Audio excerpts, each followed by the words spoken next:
so this plant is leaning in toward me as opposed to leaning away from me. So it's drawing you closer to my face.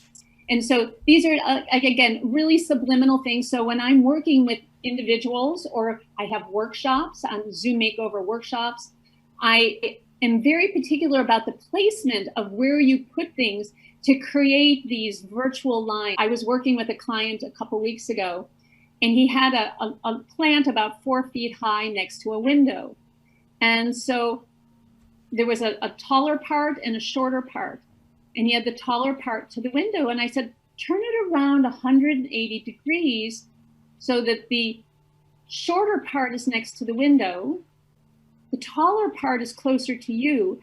And what that does, it acts like an arrow right to his eyes. So, and it's, again, it's subliminal, that people will see the green, and it goes right to his eyes. And we put another plant over on this side of him that also, the way we turned the plant also was acting like an arrow to go right to his eyes. We want to give people a place to focus. I mean, it sounds kind of crazy because of course you think they're going to be looking at you, but in fact, maybe they're looking at your artwork, or maybe they're looking at your sofa. You know, like you have pillows that don't match, or like, oh, what is that on, you know, on the floor? So this way it gives people a bullseye, and it's telling them where to look, just like an artist is creating a painting.